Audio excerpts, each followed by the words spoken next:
life, every day, late at night, not okay. All I want, and I pray, all I need are some better days. Hi guys, welcome back our YouTube channel. Ito guys, meron kaming nakitang special child sa may McDo. Binigyan ng pagkain yung anak ko. Kasi kawawa naman. Sobrang tuwa niya guys.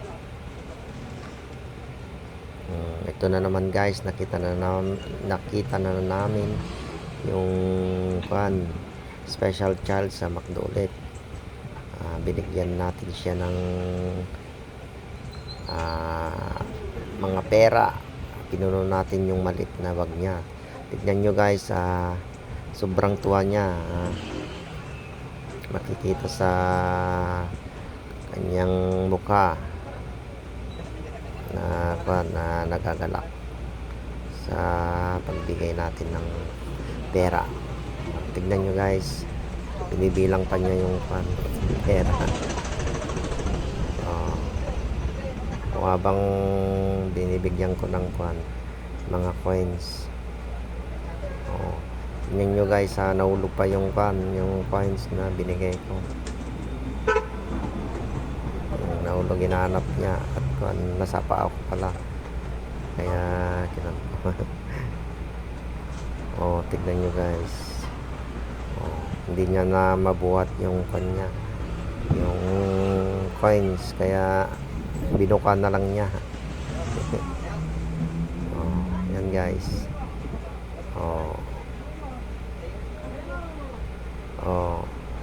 Sobra yung tumango pa sa akin. Yan, another na naman guys. Nung pumunta na naman kami third time, pinagbukas pa niya ako ng ng pintuan sa kotse ko. Anong gusto mo?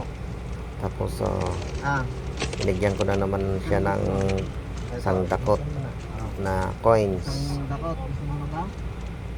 Binibigyan ko siya ng pagkain, pero busog na daw siya. Binigyan daw siya ng customer sa may McDo. Tignan nyo guys. Sobrang pasalamat na naman siya.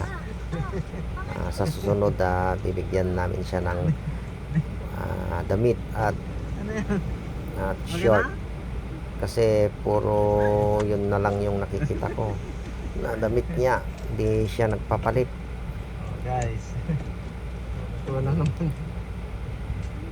Tara. Sobrang tuwa na naman yung batang yan. Special child yan. Special child yan, sir. Guys. Yan naman. May nakita na naman kaming isang matanda, kawawa, namumulot ng mga basura. Tapos yung mag-ama namumulot din ng mga basura, yung mga kalakal. Binigyan natin sila ng pera. Kahit konting halaga, ay basta makatulong tayo, okay na yun guys. Yan na naman yung bata, titinda ng sampagita.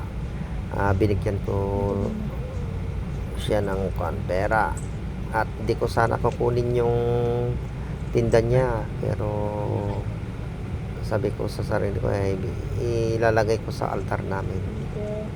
Kaya kinuha ko na lang yung yan na naman guys. Yung bata, yung kamay niya, maraming sugat. Daw allergic daw, sabi niya. Sabi ko naman na kakanin niya, ilalagay sa sa kayang-kaya lang niya na mainit na tubig. Ilublob niya yung kamay niya para matanggal yung kati niya. No? at mamamatay yung kwan, yung mikrobyo. No? Mm. Kunin mo Tinuturuan ko siya kung paano niyang gawin. Igaganon mo yung mainit na At tubig. binigyan Siyempre, natin din siya ng kwan, wala pera. na naman, wala nang kate. Pambili ng pagkain niya. Pagkalipas ng isang oras, At gamot na rin. naman yan. Magkukuhan ka na naman ng mainit na tubig. Pero mas maganda guys yung kwan, Pero yung kaya mo naman, yung kaya mo ilublob sa kwan, sa mainit na tubig, yung kayang-kaya lang niya. Siyempre, Kasi proven ko na yan kasi may allergic din ako. Ginagawa ko yan. Hindi ako nagtitik ng gamot. Pag tumakinay, ganun mo. Pagkalipas ng 1 week, okay na. Kasi pag kinon mo yan, matatanggal yung kate. Tapos, bigyan mo ng pambili ng Betadine. magkakon yung kamay mo, parang lolobo. Ganun, kasi sobrang kate. Pero magkakon din yan. Magbabalik sa dati after 1 week. Pero natanggal na yung kwan, kate niya. Mahal. Kaya maganda rin yung ganyan na tubig lang na hindi nagtitik ng gamot.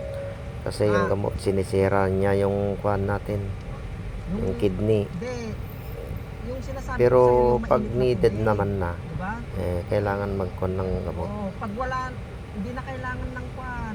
Pag ganyan lang na bagay, yung Yung mainit na tubig, nangangati, sinasabi ko sa'yo, kahit sundin wag mo kang yun, magtik ng gamot, matatanggal okay na. yan. No? Ikon mo lang sa mainit na tubig, okay na. Ah, O yan guys, Pabili mo na lang tinuturuan ko yung pagkain mo. bata para alam niya yung gagawin niya. kasi yung sinasabi ko sa'yo, At tinuturuan ko na yung kayang-kaya lang niya na mainit na tubig. para wala kang ganyan. Tapos lublob niya yung kamay niya. No? Paulit-ulit lang yung guys na gawin niya para Wala naman yung kamay matanggal natin, yung yung kati. Kasi pag may ganyan na At binigyan natin siya ng kwan, pera. nakuhugas yan.